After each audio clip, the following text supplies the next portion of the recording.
Hi, the JC Council is going to survey Avery's laboratory to learn more about life pods.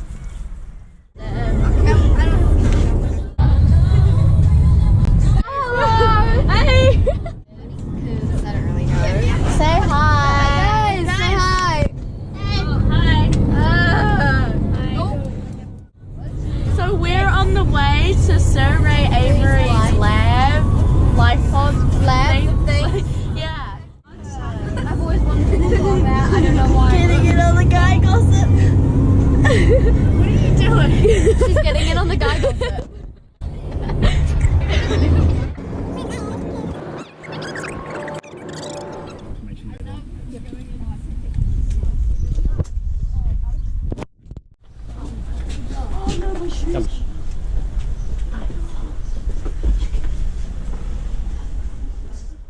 So we're going to go, yeah. Okay, so we're going, yeah. Off you go. Off you go. Off you go. That's actually so It's like the Lion, the Witch, but you know. Narnia, it's Narnia. Something and seeing something that everybody sees, but they act on it. So somebody was looking down a microscope once and they saw all these bacteria didn't grow against this mold. And that mold was called penicillin. And that's how they discovered penicillin. So what we do is we have a look at things and find out what's wrong with things and try and fix them. So when I was travelling in developing countries, I would see lots of incubators like this one here. This is a normal incubator, okay? And this came out of Auckland Hospital after 3 years' use, and it cost $40,000. That cost $40,000.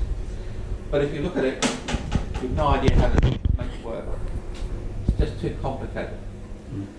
But there's big problems with these incubators because when they're a square box, you can't get even heat distribution. Because air comes up and goes around in a... my first incubator was this. It's a chili bin. And I just put temperature gauges in it to see what the temperature variation was throughout the incubator. It's a plastic stronger than you've ever seen in your life. Better than carbon fibre. You know, it doesn't break. Very light. And so we use very high-tech materials to make the incubator, which makes it very strong. So we can, and also it's very light. So you can do Dancing with the Stars with this, whereas you can't with this. This is very heavy. What we first did was, we said, how can we stop all the bacteria multiplying? So instead of the air coming here and just whizzing around that thing, we made all the air go through this thing. And we put a heater in the middle, so as the air went past it, it got heated to a very hot temperature. So as the air came back contaminated, it went back through here, and then it got sterilised, because the temperature inside here was about 180 degrees. So it would actually kill the bacteria coming back through. But what we did was we get the best of the best. The guy that designed that designs power supplies for Tesla car. This is the heater out of a Tesla car. That heats a whole Tesla car. That's all it is. And that runs at 370 degrees centigrade. And it just forces huge amounts of air over it and heats your car, because it's 12 volts DC, because you need it for a 12 volt car. So we took that technology and we put two of these together. Now imagine if you're a bacteria and you come through here, so we put one across to the other. So you've got these tiny little holes that there's nowhere where a bacteria can't go through without touching a hot surface.